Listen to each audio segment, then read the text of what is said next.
Olá, seja bem-vindo a mais uma aula de teologia do nosso curso de teologia básica aqui no Instituto de Teologia Reformada John Wycliffe. Bom, na aula de hoje nós vamos tratar de um assunto dando continuidade aos anteriores e hoje nós iremos falar sobre a revelação geral e a revelação especial. Para você que está chegando agora, deixa eu te explicar como que nós temos elaborado as nossas aulas. Essas aulas do Instituto de Teologia Reformada, John Wycliffe, ela foi programada justamente para conseguir falar com aqueles que não têm muito contato com a teologia e que têm se interessado.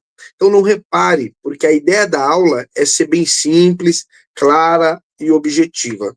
Então você vai perceber que no decorrer da aula nós não iremos trabalhar termos muito técnicos, mas iremos falar de forma um pouco mais simplificada, que é justamente para aquele irmão, aquela irmã, aquele aluno que não tem, né, esse envolvimento com a teologia de uma forma profunda, poder compreender de forma clara, tá bom? Então, hoje nós iremos tratar esse assunto sobre revelação geral e revelação especial. O que nós queremos falar por revelação geral ou revelação especial? De onde que surge isso daí, né? Bom, para nós iniciarmos aqui, iremos começar primeiramente falando da revelação geral. Quando nós falamos revelação, é claro que a palavra revelação em si, ela sempre quer trazer a ideia de tirar a venda, né? Ou tirar o pano de sobre. Ou seja, mostrar uma coisa que antes não se podia ver.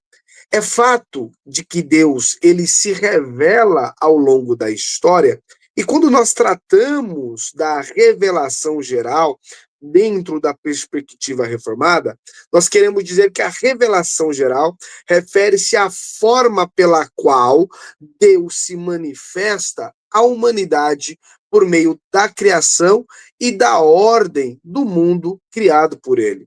Bom, é nesse ponto que Deus se comunica de forma clara e real, mostrando a sua existência, a existência do seu poder, a existência da sua divindade a toda a humanidade, independente da cultura, do contexto histórico ou do tempo. Deus se mostra, Deus se revela, Deus se faz conhecido. Então, quando nós falamos de revelação geral, estamos falando de que toda a humanidade pode ver, de certa forma, que existe alguém acima dela, que existe alguém que é poderoso, é soberano, que existe alguém que é criador.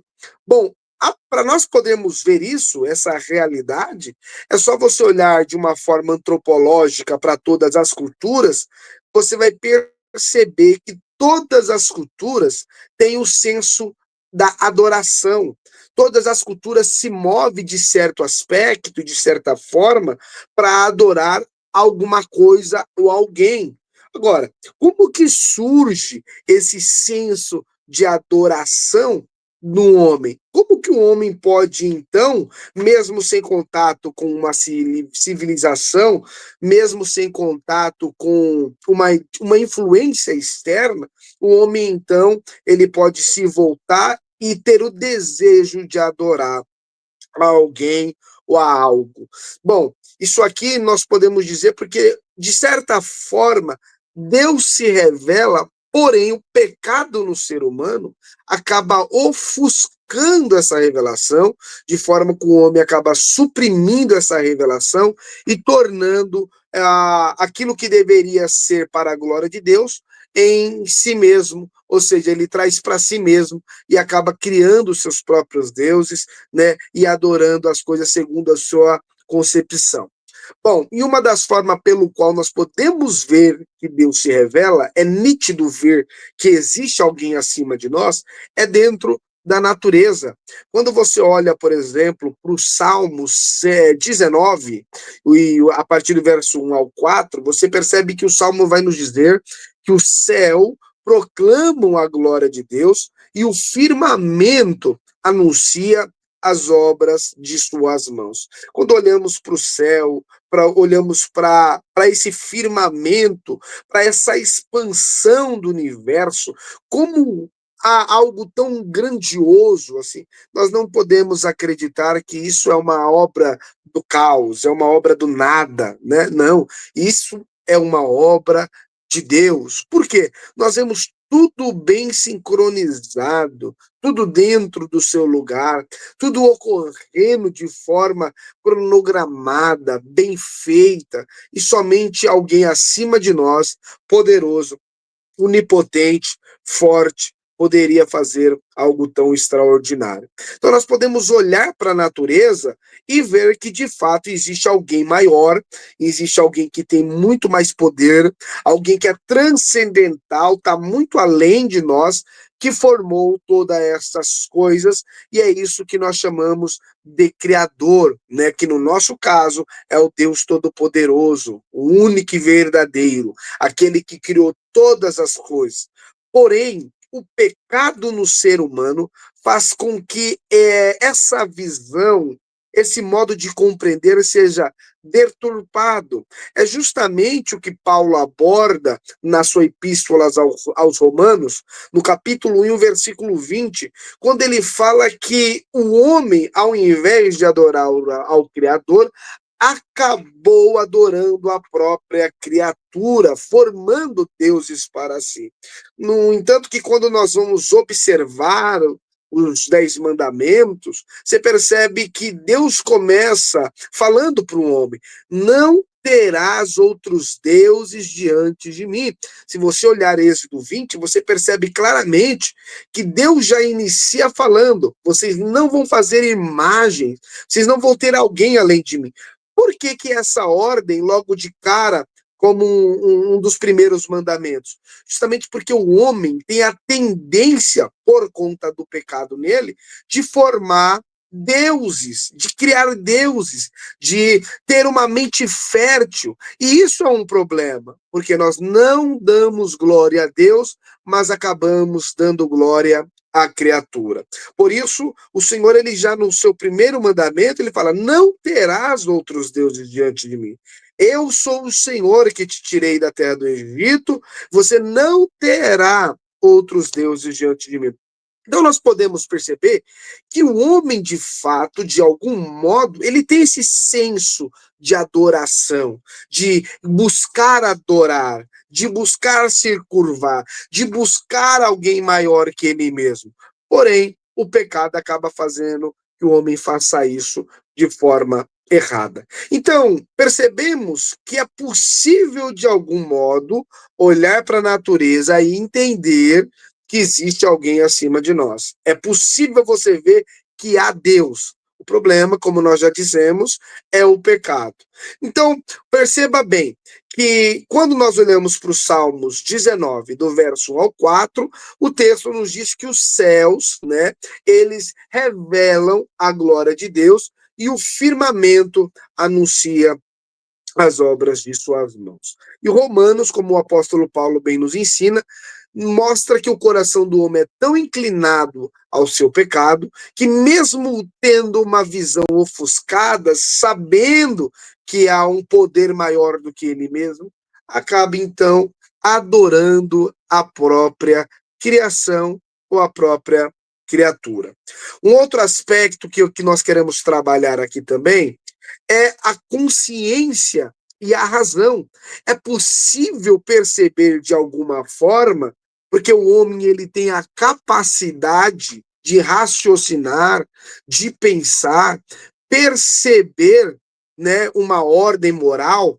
Bom, e buscar um significado disso reflete justamente o fato de que Deus colocou em nós, mesmo que você não tenha uma Bíblia, mesmo que você não leia a Bíblia, você vai perceber que existe questões dentro de nós que apontam para verdades que são características reveladoras do nosso Deus, né? Então, por exemplo, você percebe que o homem como imagem de Deus, e nós sempre queremos deixar claro que o homem foi criado à imagem de Deus, então ele reflete em determinados pontos a moral, a ordem, a ética, aquilo a qual Deus criou nele para que ele pudesse viver.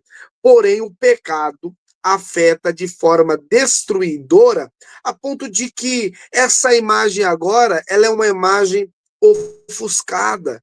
Então o homem não consegue perceber claramente mais a vontade de Deus. Mas é fato que, independente de você ser um cristão, independente de você ler a Bíblia ou não, existe uma consciência que te leva, em muitos pontos, a refletir aquilo que Deus estipulou para o seu povo e na sua palavra.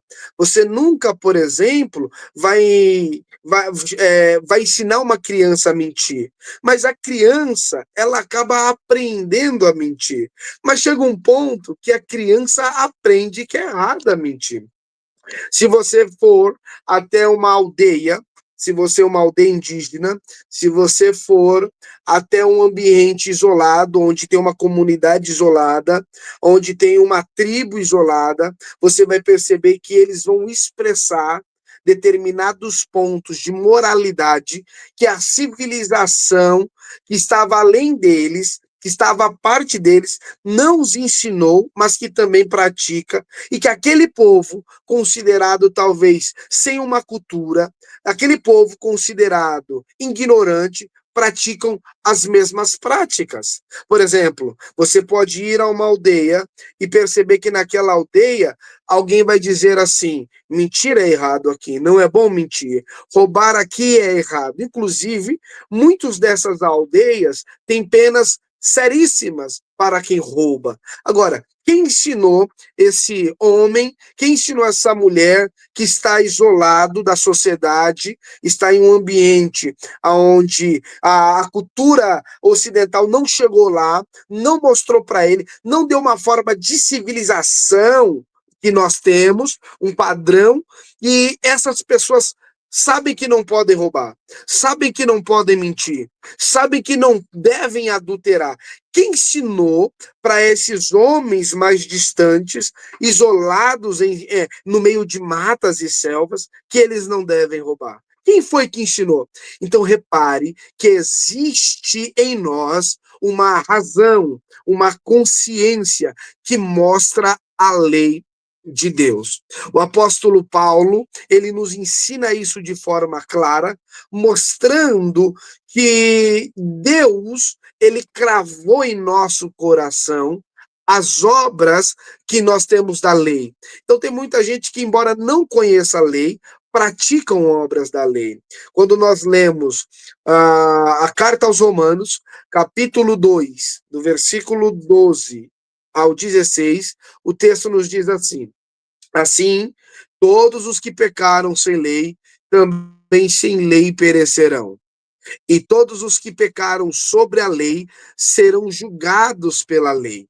Porque justo diante de Deus não são aqueles que somente ouvem a lei, mas os que praticam a lei é que serão justificados. Quando, pois, os gentios que não têm lei fazem por natureza o que a lei ordena, eles se tornam lei para si mesmo, embora não tenham a lei. Olha que coisa interessante.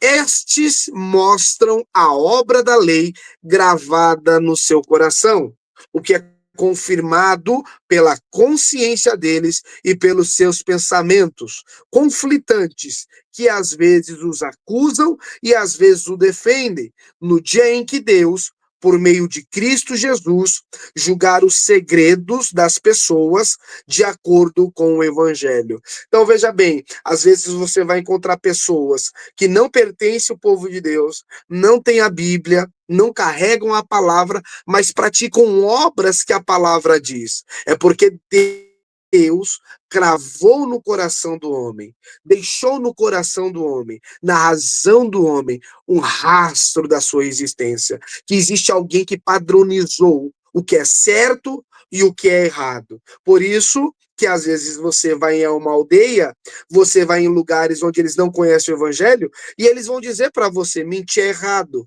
roubar é errado, adulterar é errado, fazer isso ou aquilo é errado. E aí você diz, mas isso está nas Escrituras. É isso que nós chamamos de revelação geral. Deus cravou no ser humano um conhecimento sobre ele, a ponto que Paulo diz que todos os homens acabam se tornando indesculpáveis. Por quê? Porque, de certo modo, todos sabem que há Deus, que há um Criador poderoso, grandioso, onipotente, onipresente. O problema é que os homens não gostam de se render a esse Criador. O problema é que o pecado, ele faz o homem deturpar a imagem desse Criador, a ponto do homem criar deuses para si. Então perceba que tanto a natureza mostra quanto a razão e a consciência humanas mostram que há alguém acima deles. O senso de adoração, englobalizado em todo ser humano, mostra que há um Deus acima dele. Bom, nós percebemos que essa revelação geral, embora ela mostre que de fato há alguém acima de nós, ela tem algumas limitações. Ela não é suficiente para salvar o homem. Ela não é suficiente para dar vida ao homem. Então, embora a revelação geral torne Deus conhecido de forma verdadeira, ela é insuficiente para a salvação. Por quê? Por conta ou por causa do pecado. O ser humano suprime a verdade revelada, ele muda, ele distorce. O pecado em nós faz nós distorcermos essa revelação e acabamos por não alcançar, por meio da natureza e nem da razão, o conhecimento salvador de Deus. A revelação geral não comunica o evangelho, nem revela o plano redentor em Cristo Jesus. Então é verdade que, embora muitos saibam que existe um Deus e acabam deturpando essa imagem, essa revelação geral que nos dá consciência de que tem alguém acima de nós, poderoso, grandioso, acaba por muitas vezes por não ser suficiente, ou melhor, nunca é suficiente para salvar o homem. Então o homem precisa de uma revelação a qual ele possa ser salvo, redimido, a qual ele possa se arrepender, a qual ele possa se humilhar e voltar-se para esse Deus grandioso. Então é essa revelação especial que nós estamos trabalhando, que o homem necessita, que a geral não é suficiente para mostrar a ele que nós necessitamos. É o que chamamos de revelação especial. A revelação especial é a comunicação redentiva e intencional de Deus, pela qual ele dá-se a conhecer de maneira clara, pessoal e salvadora.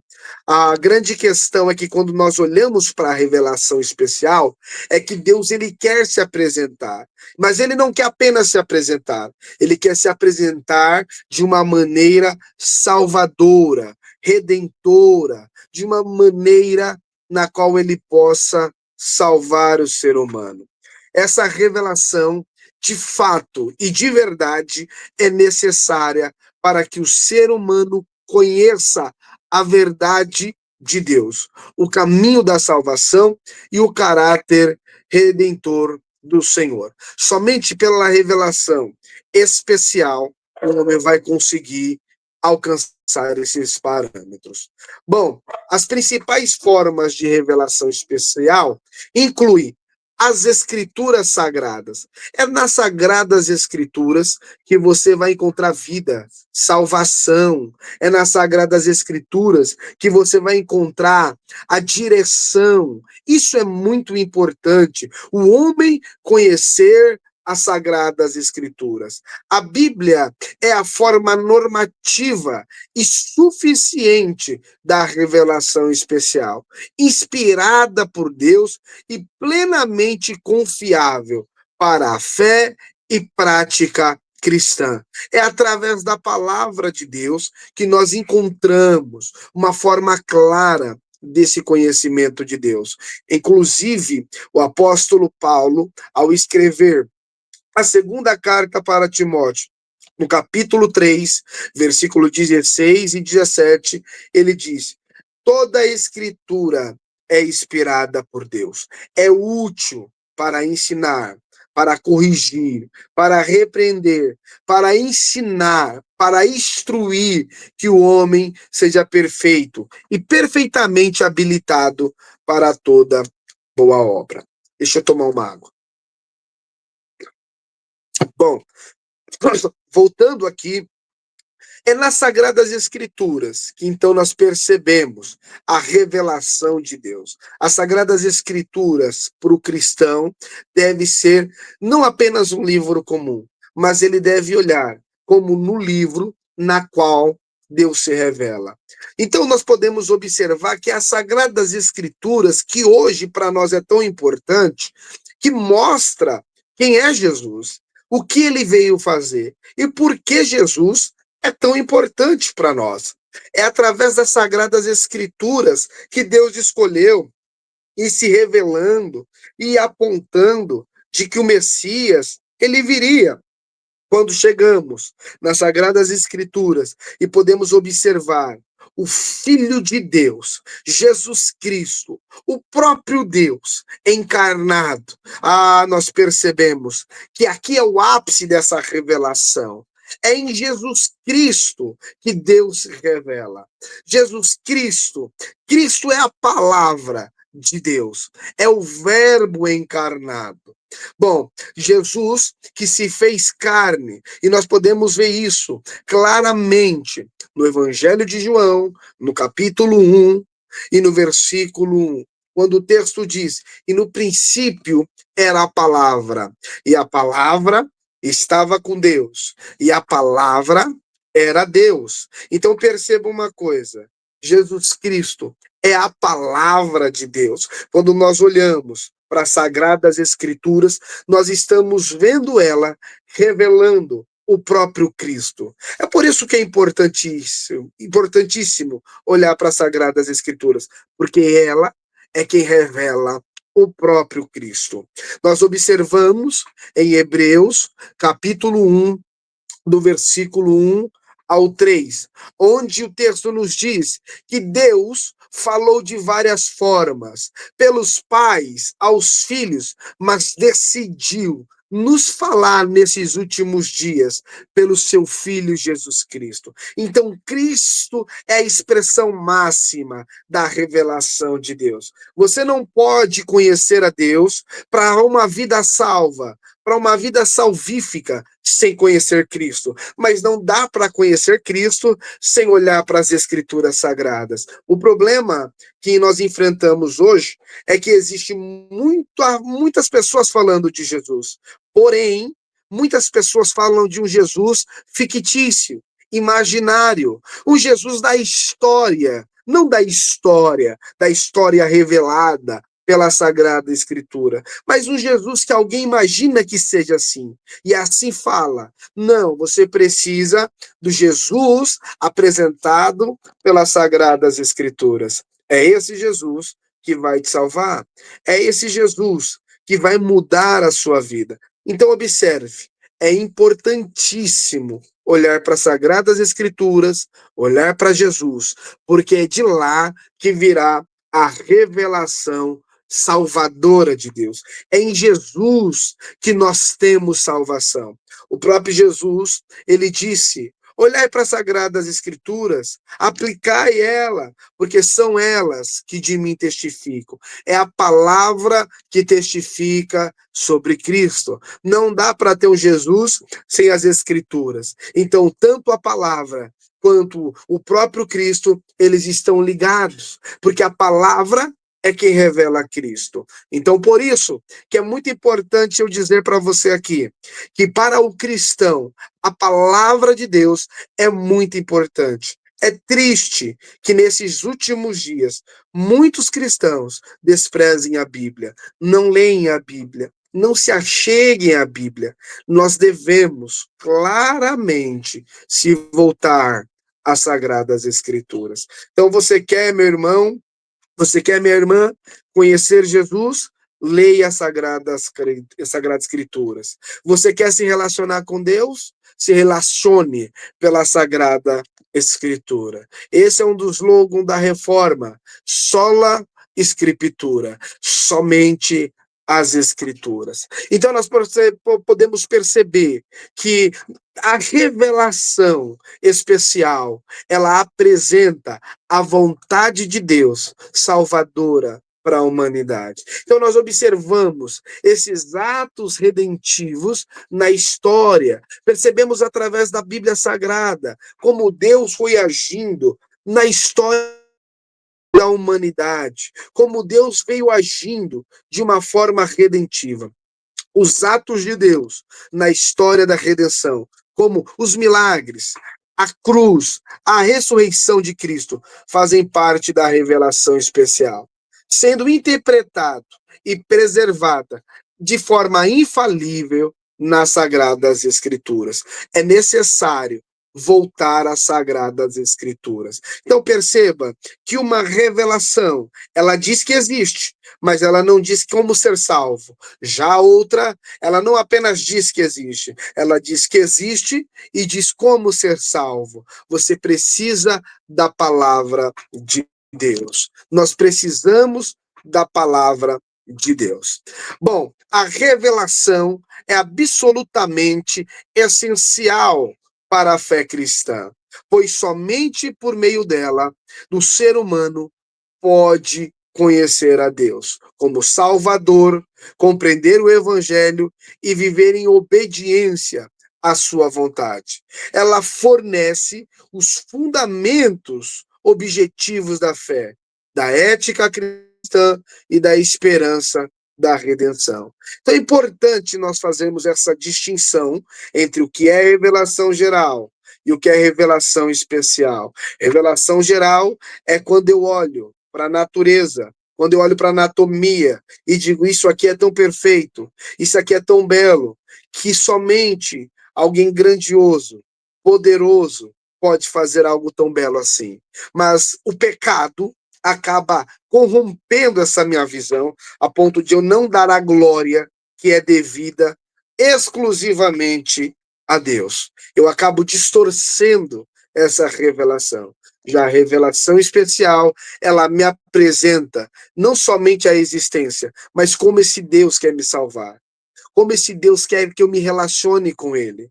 Como que esse Deus quer que eu me relacione com o meu próximo. Como que esse Deus quer que eu viva a minha vida. Por isso, é muito importante.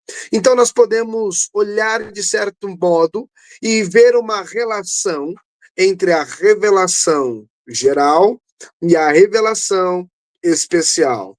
A revelação geral e a revelação especial, elas não são concorrentes, mas distintas em funções e propósito. A revelação geral torna o ser humano responsável diante de Deus, porque ele olha para a revelação geral e sabe que existe um Deus lá, sabe que tem um Deus verdadeiro. Ele distorce, mas ele sabe.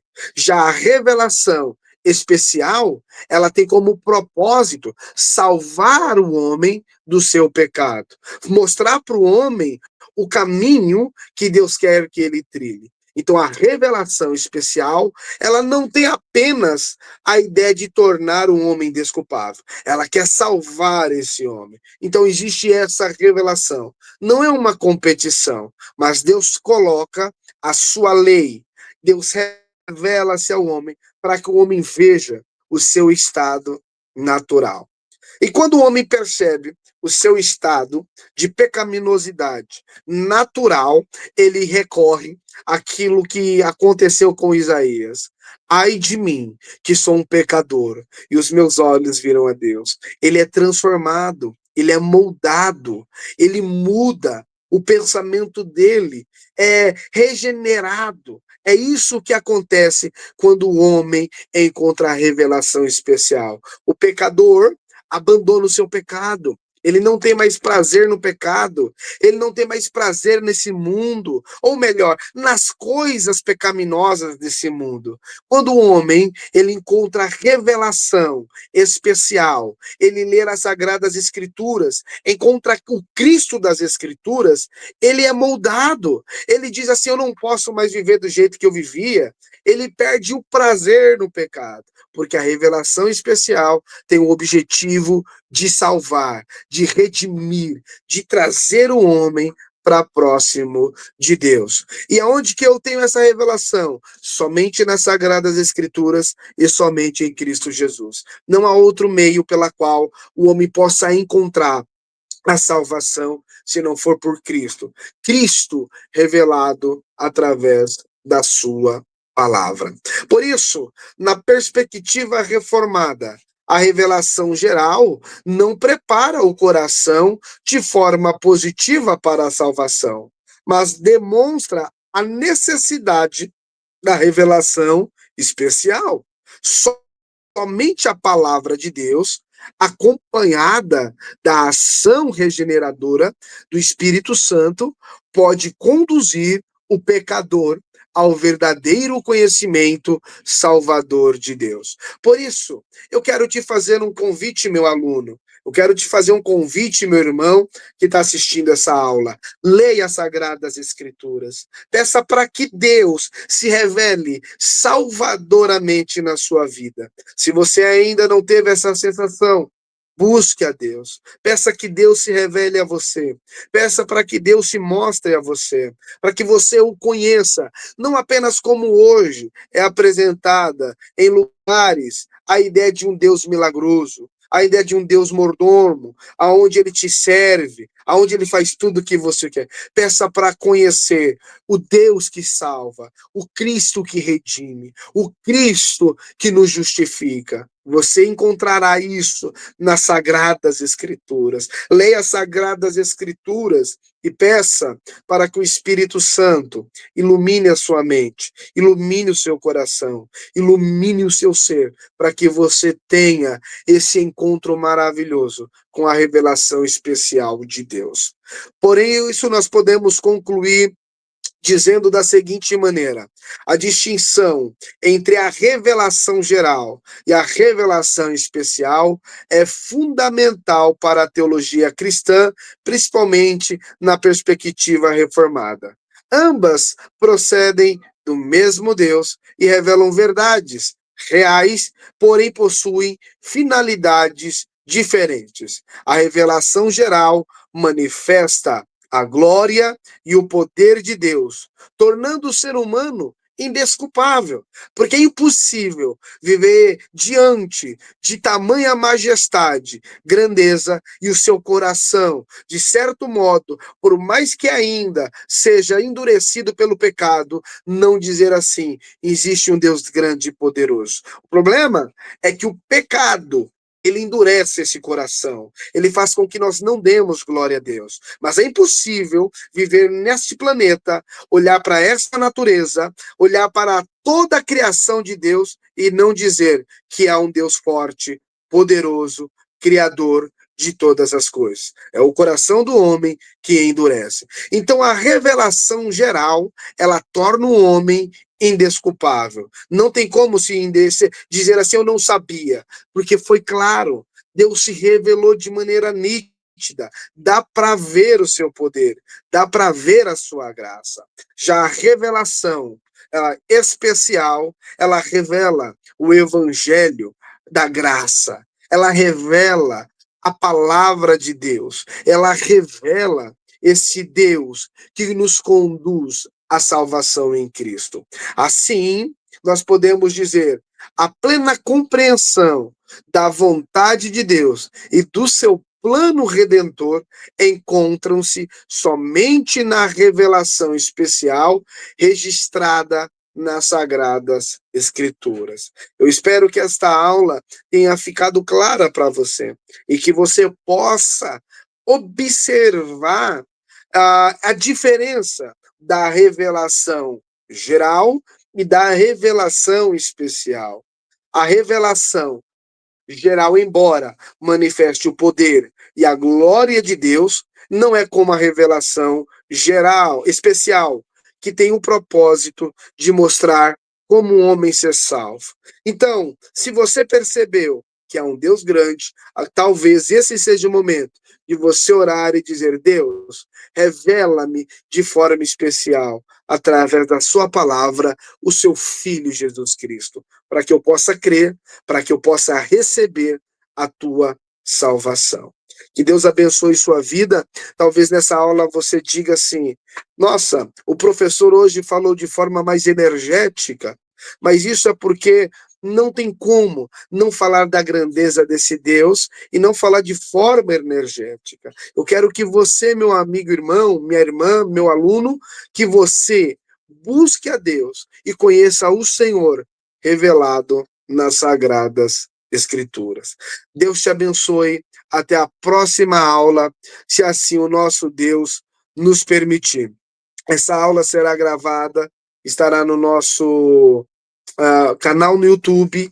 Além de estar no nosso canal no YouTube, também estará na plataforma no nosso blogger. Lá você terá acesso a todo o conteúdo. Faça um bom proveito e que assim Deus te abençoe, em nome de Jesus.